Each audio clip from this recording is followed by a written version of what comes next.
¿Qué tal amigos? Bienvenidos a un nuevo video. En esta ocasión, como ven el título, es una respuesta. Este video es una respuesta a unos comentarios que hizo el predicador Víctor Sambisen en una charla titulada Los Misterios de Babilonia. Les voy a dejar el link del video en la descripción. Antes de comenzar con esta video respuesta voy a hacer una aclaración porque la verdad es que en el último video que hice de respuesta al pastor Mark Chambers, vi muchos comentarios de gente muy enojada y muy ofendida, ¿sí? Muy ofendida con esto. Lo consideraron como si fuese una acusación personal o un ataque personal a los predicadores. Esto no tiene nada que ver con eso. Esto no tiene nada que ver con eso. Todos los que estamos comunicando abiertamente, públicamente, estamos expuestos a ser respondidos en nuestras afirmaciones. Si no me creen, busquen Herejías de Manuel Vallejos en YouTube y le van a salir videos respuestas hacia mi persona de manera irrespetuosa, de manera beligerante. Yo no tengo ningún problema con eso, yo acepto que son las reglas del juego. No digo que está bien lo que hacen estas personas de insultar a los que piensan distinto, yo estoy totalmente en desacuerdo con eso. Pero sí es parte de las reglas del juego que a veces tenemos que responder o tenemos que estar sujetos a que otras personas nos interpelen o que simplemente nos pregunten acerca de afirmaciones que hemos hecho, ¿sí? Y todos los que estamos expuestos en las redes sociales tenemos que saber que estas son las reglas del juego, ¿sí? De que se nos puede interpelar, de que se nos puede preguntar, se nos puede exigir una explicación, después depende de cada uno si la quiere dar o no. Yo tengo muchos videos de personas que responden supuestamente a cosas que yo he dicho, o algunas cosas son reales que yo he dicho y que creo que son así, y para esas personas son herejías y bueno, hacen videos en respuesta a mis herejías supuestamente, y otras no, otras son cosas que yo ni siquiera he dicho pero que las toman una parte y la sacan de contexto y hacen un video, y de ninguna manera eso me ofende, todo lo contrario. O sea, yo me siento de alguna manera halagado porque digo, bueno, alguien por lo menos escucha lo que estoy diciendo y se toma el tiempo de escucharlo y de tratar de responderlo, más allá de que si estoy de acuerdo o no con lo que dice, más allá de las intenciones de esa persona, yo siempre lo tomé como publicidad gratuita. Bueno, varias personas que me han enviado, me han escrito a mí, Emanuel, mira el video que hizo fulano. Y esas personas pobres se indignaban, ¿no? O se preocupaban. Y yo les decía, ¿cuál es el problema? Ellos están poniendo mi nombre ahí y la gente que quiera saber va a venir y va a escuchar. Entonces, en todo caso, cuando yo menciono a otro predicador, de ninguna manera tiene que tomarse como un agravio. Es más, hasta podría tomarse como una actitud amistosa de acercamiento. Pero eso depende con los ojos que lo vea cada uno, ¿no? Por eso quisiera hacer esta aclaración, porque la gente toma una respuesta a un pastor o a un predicador como si fuera un ataque personal. De ninguna manera. Para mí sería un gozo y una alegría poder dialogar tanto con el pastor anterior que mencioné como con Víctor, que ahora voy a hacer una video respuesta, ¿no? Y cualquier persona que se ofenda por esto tiene que entender que en este mundo que estamos viviendo, las redes sociales y estos medios de comunicación son de alguna manera una lucha espiritual constante. Y la Biblia nos manda a nosotros contender ardientemente por la fe que fue una vez dada a los santos. O sea, nosotros tenemos que poner sobre la mesa las ideas. Y en esta réplica que voy a hacer, o esta respuesta, que más bien es una pregunta más que una respuesta, en este video dirigido a las declaraciones de Víctor Sambisen, hay un deseo, existe un deseo de que se aclaren ciertas cosas, ¿sí? De que se aclaren ciertas ideas que circulan en el inconsciente colectivo, pero que nadie nunca se pregunta de dónde salieron esas ideas. No, no digo nadie nunca, ¿no? Absolutamente, pero muy pocas personas se preguntan de dónde salieron esas ideas y yo quisiera remarcarlas para que nosotros seamos más conscientes a la hora de decir amén, ¿sí? Esto le puede servir a Víctor, me puede servir a mí porque Víctor me puede llegar a responder afirmativamente y despejar mi duda, que es una duda sincera, es una duda sincera.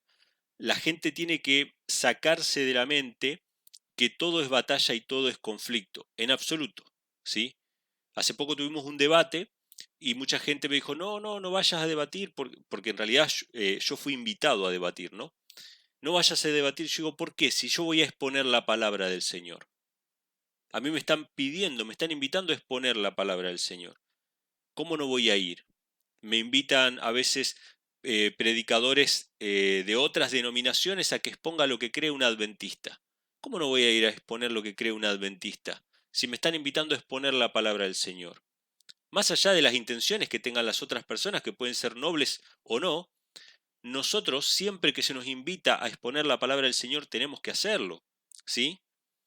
Porque en definitiva pueden no creernos, pueden no aceptarnos, pueden ridiculizarnos, no importa. Nosotros somos llamados a siempre dar con mansedumbre y reverencia razón de la fe que hay en nosotros, siempre. Entonces, nunca deben tomarse mis videos, por lo menos, que yo hago una respuesta, que hice la primera vez una respuesta a Mark Chambers en el video anterior, como un acto ofensivo o como un acto de pleito, sino como todo lo contrario, un deseo de acercamiento y un deseo de diálogo, un deseo de charlar estas cuestiones, ¿no? Que obviamente son públicas. Mucha gente me dijo, pero hubieses escrito en privado. Las afirmaciones se hicieron públicamente, ¿sí? Se hacen públicamente. Entonces, uno interpela públicamente. Lo mismo con Víctor Sanvicen, que es la ocasión de este video. Bueno, hecha esta aclaración, para que nadie se ofenda, para que nadie se enoje, tomémoslo como lo que es, ¿no? Un intercambio de ideas amistoso en un contexto cristiano, ¿sí? Y que tenemos que saber responder, por lo menos en todas las cosas que a mí me han sido interpeladas, en las que yo tengo posibilidad de responder, respondo, ¿sí? Si no, vayan a mi cuenta de TikTok, van a ver ahí, estoy respondiendo prácticamente comentarios, o sea, cada comentario de las objeciones típicas al sábado, las objeciones típicas al tema de la deidad, a la segunda venida, bueno, a diferentes temas estoy respondiendo. ¿Por qué? Porque Dios nos manda a responder. Y así, cuando todas las dudas sean disipadas, no todas, porque siempre van a haber razones para dudar, ¿no? Pero cuando los argumentos más importantes sean respondidos cabalmente, bueno, cada uno va a tener la posibilidad de elegir entre la verdad y el error, porque de esto se trata, el gran conflicto entre el bien y el mal. Bueno, hecha esta aclaración, quisiera empezar en este video mencionando que este es un video respuesta o un video pregunta, como lo quieran ver, acerca de unas declaraciones que hizo el predicador Víctor Sanvicens en una conferencia llamada Los Misterios de Babilonia, creo que es el capítulo 13, donde él lee una porción del conflicto de los siglos, pero hace un paréntesis para hablar de la Trinidad. Y a mí me llamó mucho la atención porque uno podría haberlo hecho con cualquier otro libro, pero en el capítulo 30 del conflicto de los siglos, que habla acerca del origen del mal, de hecho es uno de los capítulos que yo siempre recomiendo para los que quieran saber acerca de la deidad, él se encarga de decir que en realidad Dios es una deidad de tres personas, él no lo llama Trinidad, pero dice que es una deidad de tres personas, pero después hace algunas declaraciones más que me gustaría que ustedes lo escuchen. Vamos a escucharlo a él tranquilos, completamente esa parte, son dos partes las que quiero destacar. Vamos a escuchar tranquilamente la parte donde él menciona esto y después yo voy a hacer algunos comentarios al respecto y después vamos a ir con la segunda parte. Así que prestemos atención a ver qué les parece a ustedes y también obviamente les invito a todos a dejar en los comentarios a ver qué les parece estas declaraciones, ¿sí? Vamos a escucharlo. Antes de la aparición del pecado, había paz y gozo en todo el universo. Todo guardaba perfecta armonía con la voluntad del Creador. El amor a Dios estaba por encima de todo y el amor de unos a otros era imparcial. Cristo, el Verbo, el unigénito de Dios, era uno con el Padre eterno, uno en naturaleza, en carácter y en designios. Era el único ser en todo el universo que podía entrar en todos los consejos y designios de Dios. Fue por intermedio de Cristo por quien el Padre efectuó la creación de todos los seres celestiales. Por él fueron creadas todas las cosas en los cielos, ora sean tronos, o dominios, o principados, o poderes, como dice Colosenses 1:16. Y todo el cielo rendía homenaje tanto a Cristo como al Padre. ¿Sabéis? Algunos se basan en este escrito de Ellen White para decir: aquí no aparece el Espíritu Santo, por tanto no existe, es algo que emana del Padre o del Hijo, pero para nada existe como tal, es como una fuerza, un poder. No, en otros lugares lo aclara muy bien, las tres personas de la deidad. Y eso sí que decir lo contrario es injustificable. Evidentemente, aquí se habla de las personas que se manifiestan en persona, físicamente se pueden ver.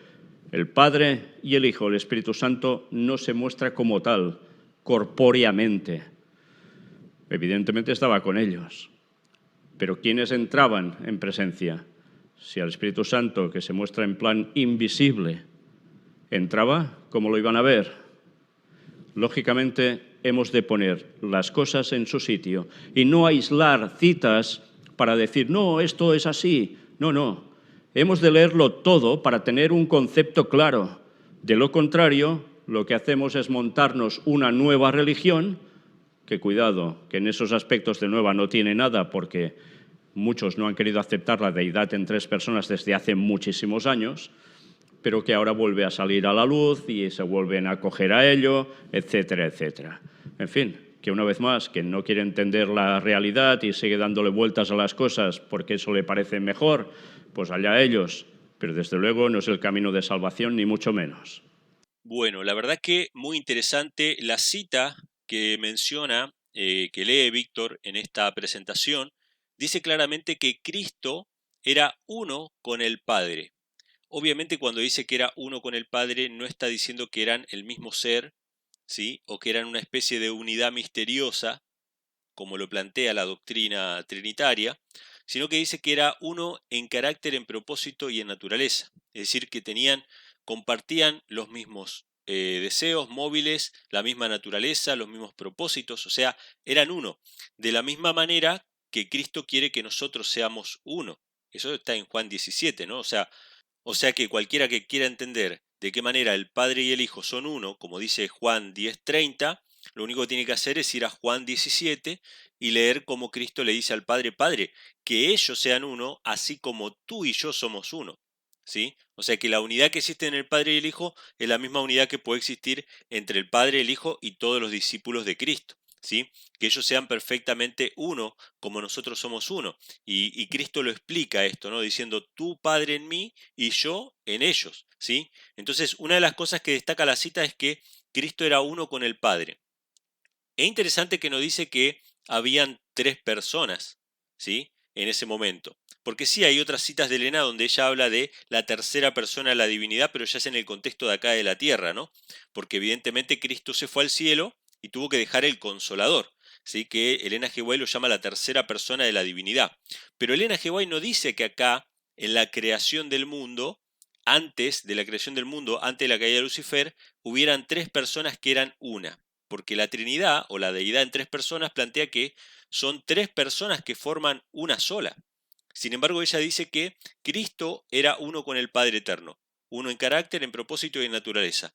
Lo otro que dice la sierva del Señor es que Jesús era el único ser que podía participar con el Padre en la obra de la creación. Esto es muy interesante por las declaraciones que hace posteriormente Víctor en esta presentación. Él dice que el Espíritu Santo estaba ahí, invisible, pero estaba. Pero obviamente Víctor cree que el Espíritu Santo es un ser, aunque no tenga cuerpo, aunque no tenga una manifestación corpórea, como lo dice él. Él cree que el Espíritu Santo es un tercer ser, una tercer persona.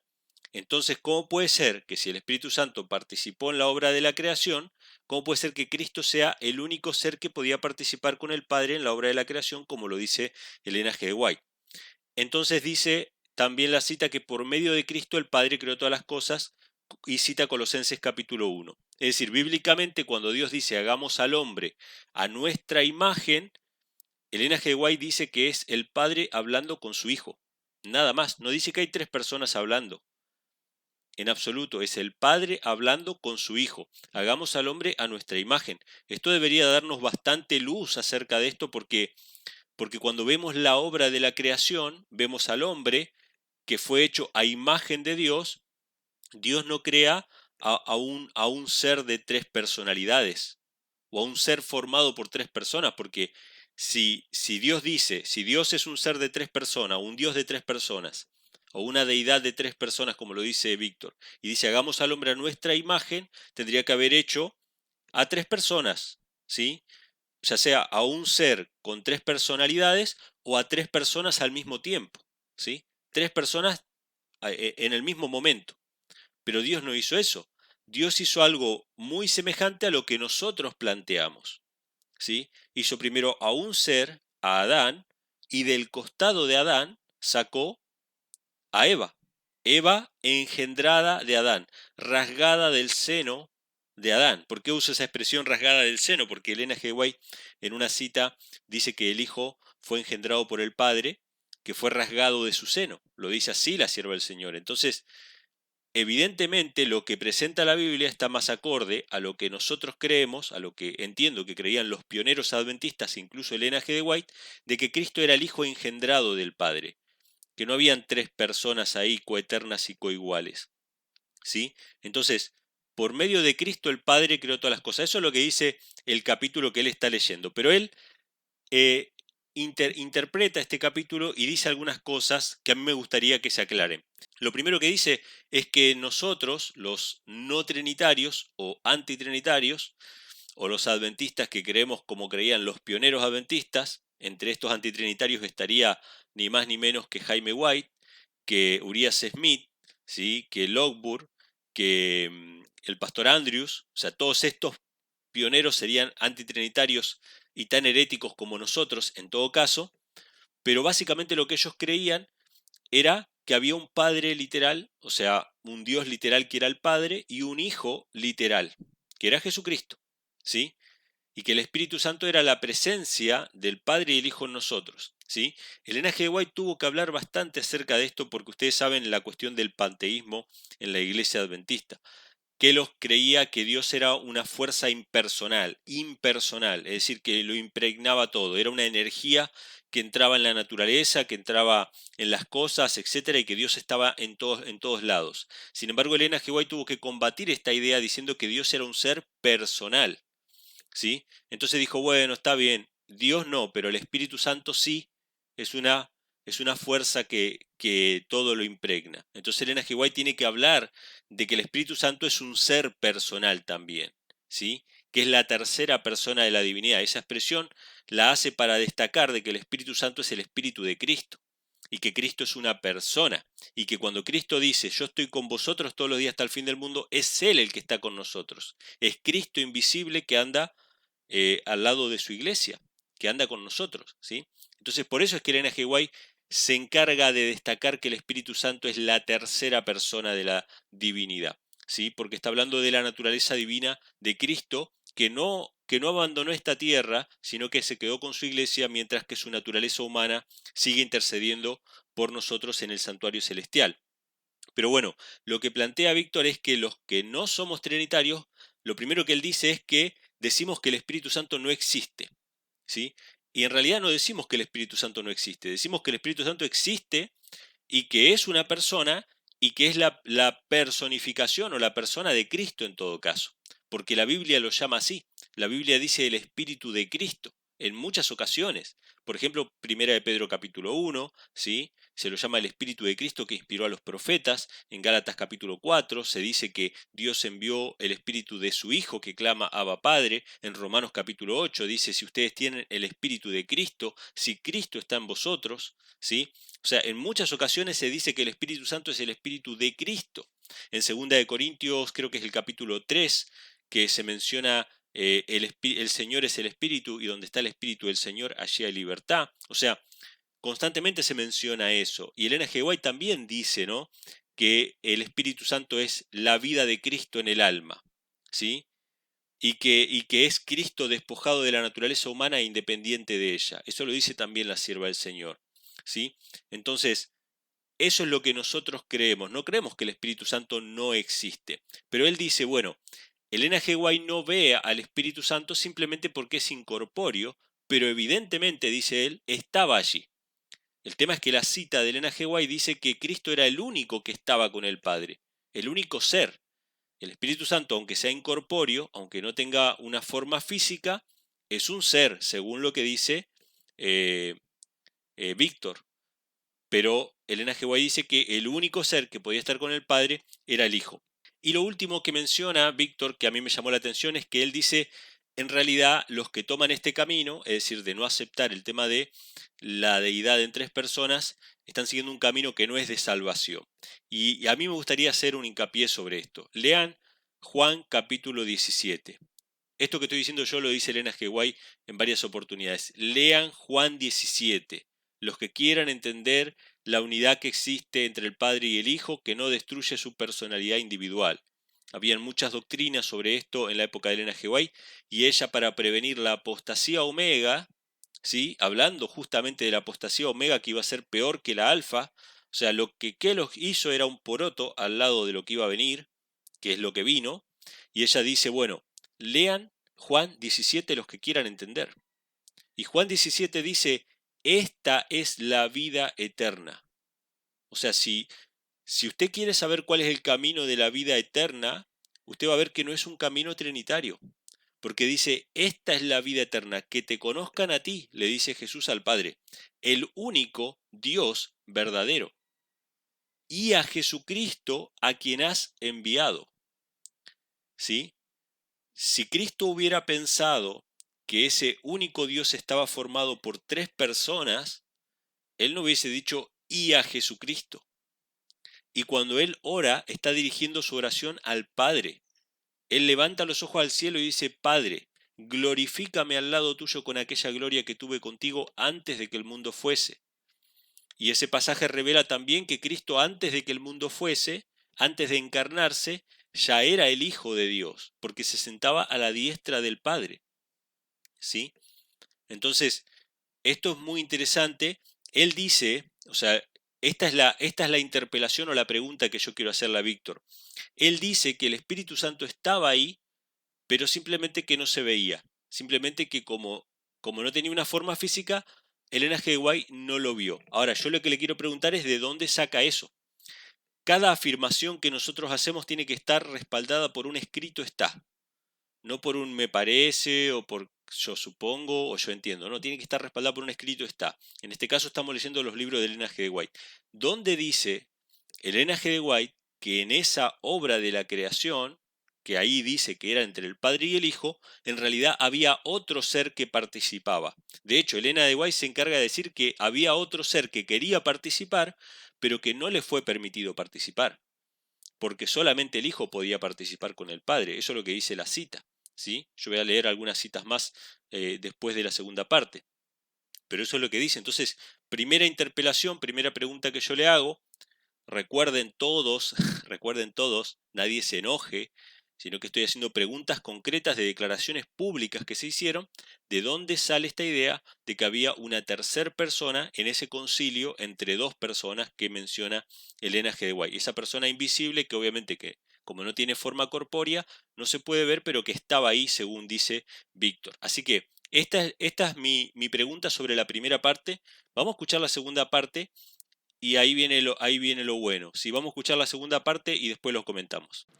Lucifer habría podido seguir gozando del favor de Dios, amado y honrado por toda la hueste angélica, empleando sus nobles facultades para beneficiar a los demás y para glorificar a su Hacedor. Pero el profeta dice, se te ha engreído el corazón a causa de tu hermosura, has corrompido tu sabiduría con motivo de tu esplendor, en el versículo 17. Poco a poco, Lucifer se abandonó al deseo de la propia exaltación. Has puesto tu corazón como corazón de Dios. Tú, que dijiste, al cielo subiré, sobre las estrellas de Dios ensalzaré mi trono y me sentaré en el monte de asamblea. Me remontaré sobre las alturas de las nubes, seré semejante al Altísimo. Cita los textos de Ezequiel 28:6 e Isaías 14, versículos 13 y 14. En lugar de procurar que Dios fuese objeto principal de los afectos y de la obediencia de sus criaturas, Lucifer se esforzó por granjearse el servicio y el homenaje de ellas. Y codiciando los honores que el Padre Infinito había concedido a su Hijo, este príncipe de los ángeles aspiraba a un poder que solo Cristo tenía derecho a ejercer. Fijaos que la deidad, en un principio, antes ya de crear a Satanás, bueno, a Lucifer en sí, que luego pasa a ser Satanás, y antes de crear a los ángeles, hace una disposición, se dividen qué función va a hacer cada uno. Uno toma el rol de Padre, otro del papel del Hijo y otro el papel del Espíritu Santo. Y el Padre dice, este es el Hijo, a través de él se ha creado todo, también vosotros, y a partir de aquí, él debe ser el de arriba. Luego, Lucifer, que ha sido creado para ser la mano derecha, para también mover todo el tema de transacciones, etcétera, etcétera.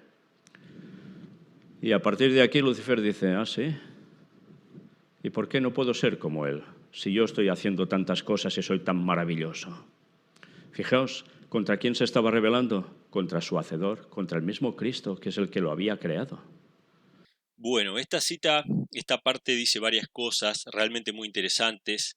No solamente se menciona en el conflicto de los siglos que Cristo estaba con el Padre en la obra de la creación y que era el único ser que estaba con el Padre, se lo llama al Padre Dios, se lo llama a Cristo Hijo ya antes de la creación, o sea que a Jesús no se le dice Hijo simplemente por haber nacido de María o por haberse encarnado, sino que ya antes era llamado el Hijo unigénito de Dios. Estas cosas se mencionan, estas cosas son patentes en estas citas, pero también se menciona que Satanás, que Lucifer en ese momento, era el que le seguía en honra y gloria al Hijo de Dios. Esto es muy interesante. ¿Por qué Satanás le seguía a Cristo en honra y gloria? ¿Por qué era el ser más honrado en el cielo después de Cristo? ¿Por qué no dice que era después del Padre? Esto es muy interesante.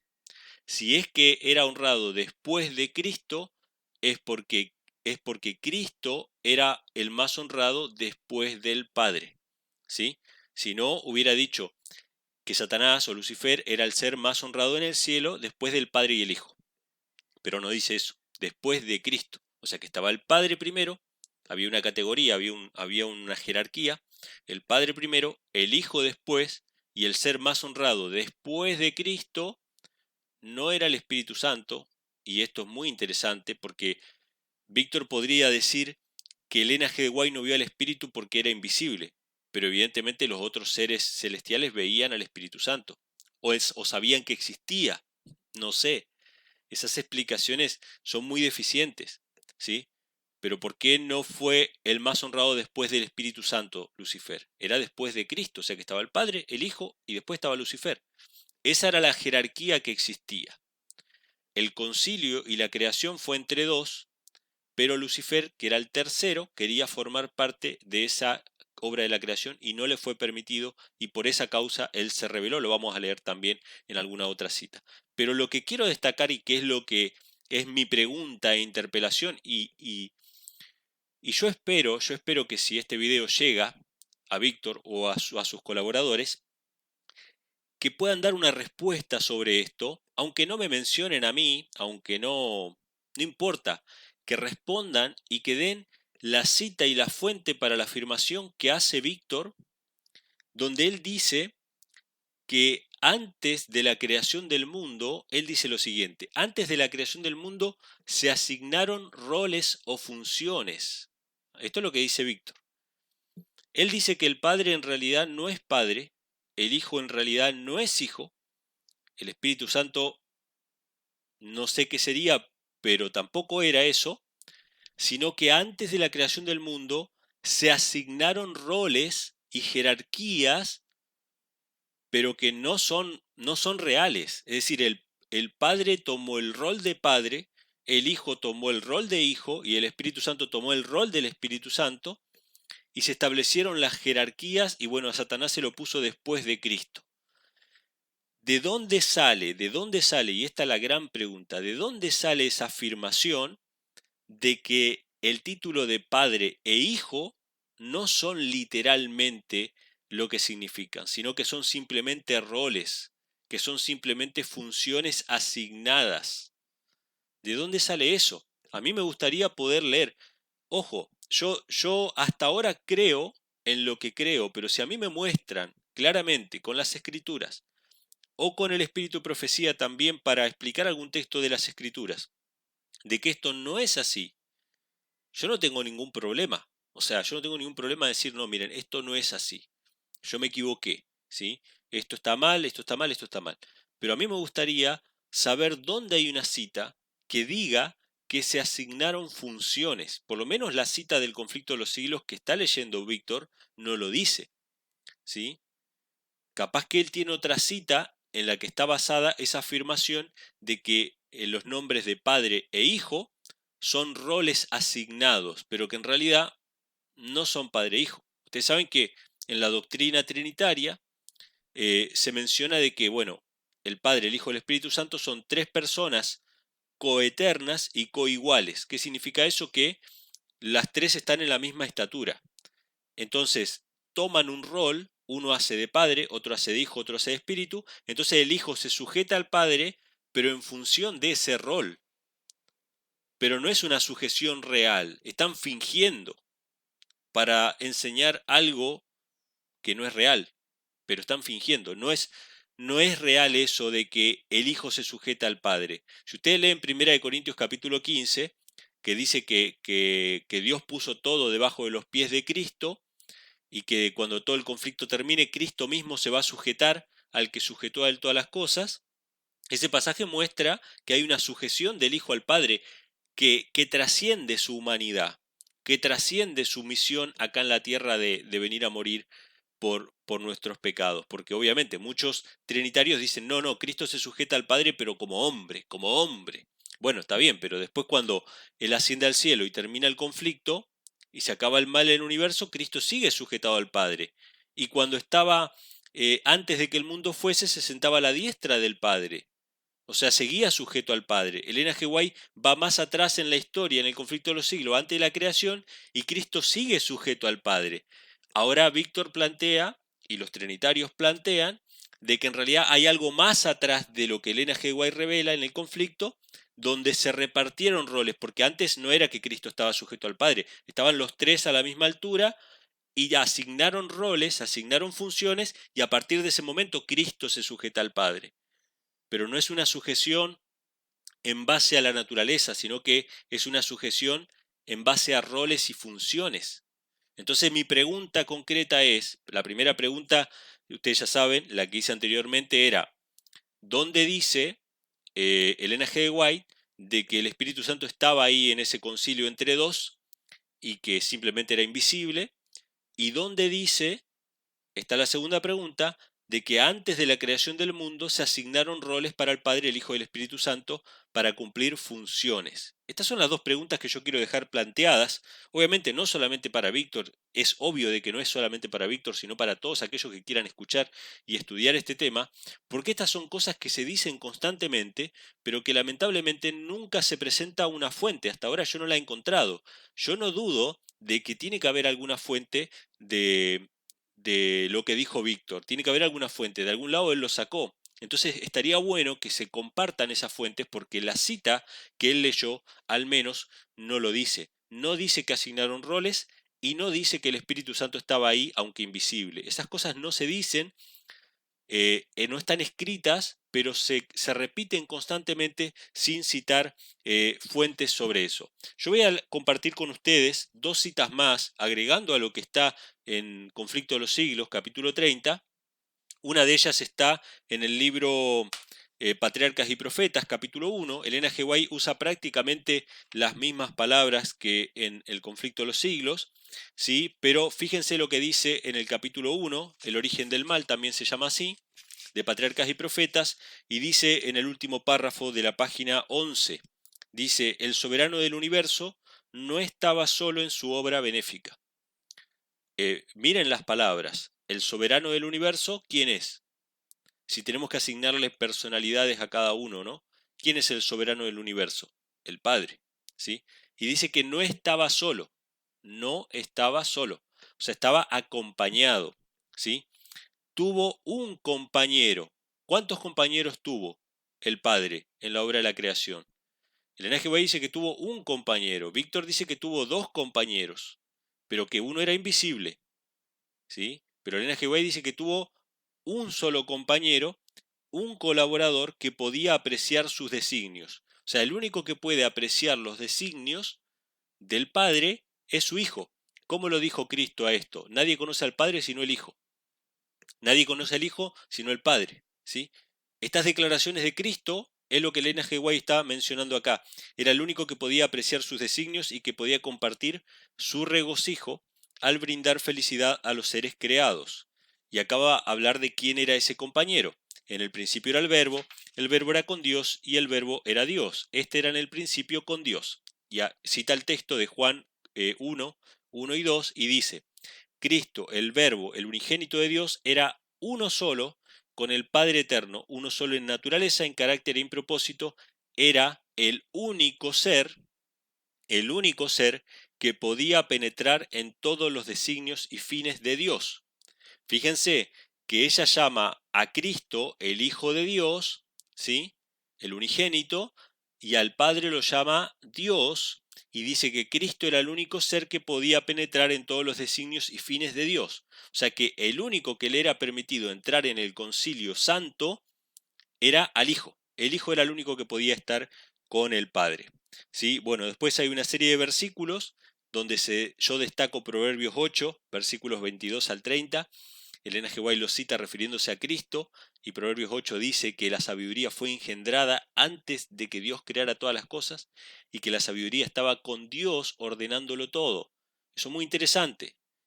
Cuando nosotros decimos que Proverbios 8 habla de Cristo, no lo decimos porque sí. El apóstol Pablo menciona en 1 Corintios capítulo 1, y creo que el capítulo 2 también, que Cristo es la sabiduría de Dios. ¿Sí? Entonces, Proverbios 8, que habla de la sabiduría, habla de Cristo y dice que fue engendrado antes de la creación del mundo, antes de la creación del universo, ¿no? Entonces dice, el Padre obró por medio de su Hijo en la creación de todos los seres celestiales, y cita Colosenses 1:16. Y quisiera compartir otra cita más que está en este caso, Primeros Escritos, ¿sí? En el capítulo que se llama La caída de Satanás. No sé si se ve ahí, la caída de Satanás, ¿sí? Y dice lo siguiente acerca de cómo fue que se reveló Lucifer, y dice así: Satanás fue una vez un ángel a quien se honraba en el cielo, el que seguía en orden a Cristo. Fíjense, nuevamente, se menciona acá que Lucifer era el que seguía en orden a Cristo, no al Espíritu Santo y no al Padre. Si hubiese dicho que seguía en orden a Dios, así a secas, a Dios, uno podría interpretar que, bueno, Dios era Padre, Hijo, Espíritu Santo, y el que le seguía en orden a Dios, que eran las tres personas, era Lucifer. Pero no, dice que le seguía en orden a Cristo, no al Padre y no al Espíritu Santo. Eso muestra que Cristo estaba después del Padre, y eso muestra que el Espíritu Santo no ocupaba ningún lugar. ¿Sí? Porque no puede ser que un ser creado esté antes que el Espíritu Santo, ¿sí? Eso no puede ser. Dice, Satanás fue una vez un ángel a quien se honraba en el cielo, el que seguía en orden a Cristo. Su semblante, como el de otros ángeles, era benigno y denotaba felicidad. Su frente alta, espaciosa, indicaba poderosa inteligencia.